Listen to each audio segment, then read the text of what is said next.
banyak. Keluarnya apa? Saya sholat subuh, dia keluar, nanti kan? Di China. Berarti orang Cina itu rajin-rajin tuh. Iya. Lah saya sholat subuh, dianya apa? Berarti dia bangunnya sebelum subuh lah. Nyiapin. Orang Islam yang katanya pengen rezekinya pengen ditambah, bangunnya jam berapa? Habis subuh tidur lagi. Bawa kresek, bawa tahu tempe, nawarin ke saya, Bu. Lah saya kaget awalnya. Pak, apa ya? Mau beli ini enggak? Apa yang ada di hati saya? Hah? Iya, masih pagi, turunnya lagi anak kecil, baru SD. Tapi yang saya terperang apa? Tuh orang Chinese, anak kecilnya sudah diajarin bisnis. Kalau orang kita, lu masih sekolah, jangan nyari duit. Ntar udah kenal duit, lu mau sekolah. Lu sekolah aja bener, nanti kerja. Gitu ya? Nanti kerja, nanti duit.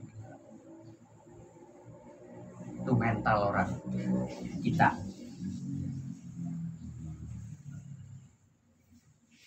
Ini melatih memperbaiki mindset.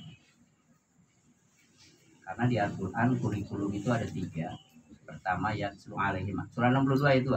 Saya setiap yang saya sampaikan ada standarnya, ada patokan dasar Qurannya. Surah 62 itu kurikulum pembinaan. 62 ayat 2 Al-Jumu'ah. Pertama mindset. Yatlu alaihim ayati. Kedua hatinya wa yuzakkihim, dibersihkan sifat malasnya, trauma, pesimisnya. Tuh, jamaah itu harusnya begitu. Dibinanya tuh begitu.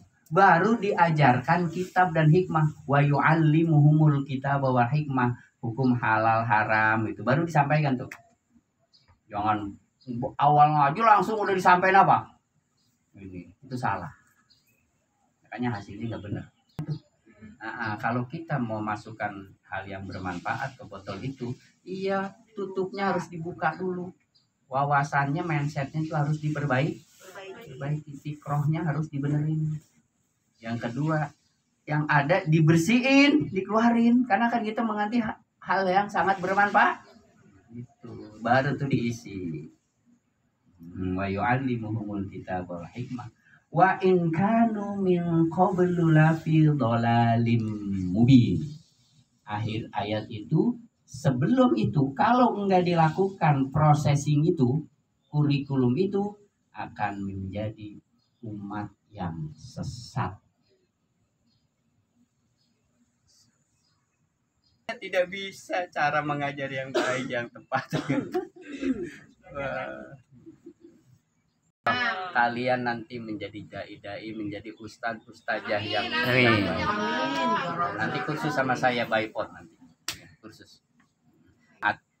Ya kan udah kapasitas khutbah tuh. Saya ajarin. Anda harus khutbahnya juga harus berbobot nanti. Orang ributin sholat harus sunnah, sesuai sunnah. Saya sepakat. Solu kama ra'aitumuni sholli. Sholatlah sebagaimana kalian kau lihat aku sholat. Masalahnya enggak ada video dulu, Bu. Iya. Bisa lihat.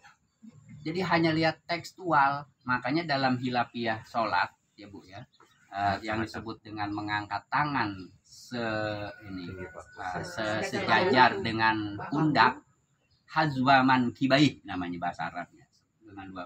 Nih, bisa begini. Kalau ada orang begini ya gini ya benar. Lah kan ini sejajar dua pundak. Ini sejajar kan dua pundak. Nah, ini ke depan, ini ke atas. Paham? Nggak ada hilafiyah.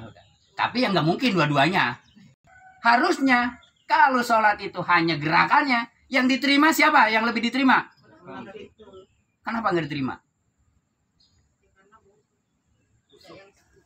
Hanya gerak tubuh.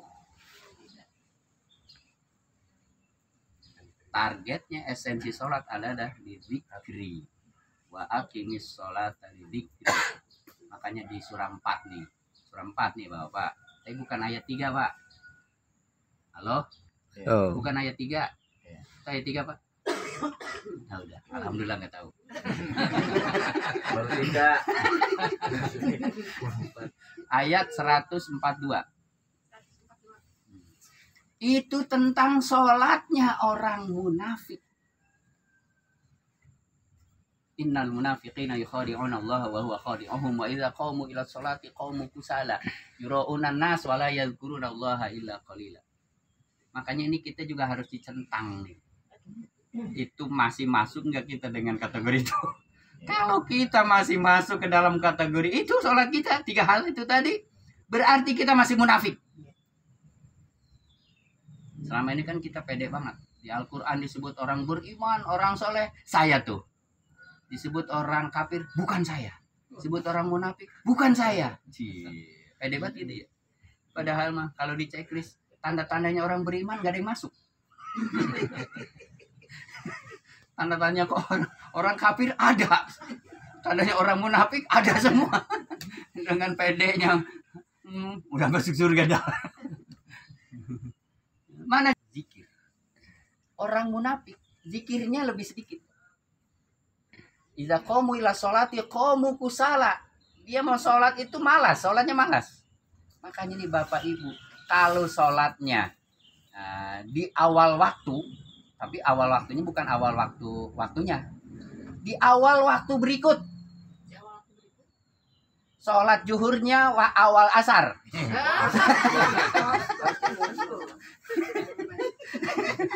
Sholat asarnya awal maghrib. Sebanyak itu tahu itu. Iya sekalian itu ya. Ya. Kalau bapak-bapak asar itu susah berjamaah karena yang masih kerja. Tapi wajar lah karena kalau masih kerja di pabrik itu masih separuh budak. Iya. Harus dimerdekakan budak itu. Nah, di pabrik milik tuannya, di luar milik Tuhannya. Paham? Iya, ya. Makanya satpam perusahaan saya waktu khutbah di sana, satpam itu nggak sholat Jumat, yang nggak semuanya dong sholat Jumat, harus ada yang nungguin pintu kan? Saya nanya sama saya, Ustaz, saya nggak bisa sholat Jumat, Ustaz, dosa nggak Ustaz? Enggak, Bapak kan masih budak. Orang sakit, ya Mbak budak. Lah kan Bapak budak tuan Bapak. Menjalankan perintah. Masalahnya Bapak ngelamar jadi budak. Bukan merdeka. Bukan merdeka dari budak. Kalau bakalan nolak, yang bakalan gak jalan saya nggak prospek. Nih contoh. Saya mau yang mau saja, saya nggak lanjut. Awalnya mau dia. Nggak usah dia. Saya semangat, saya siap.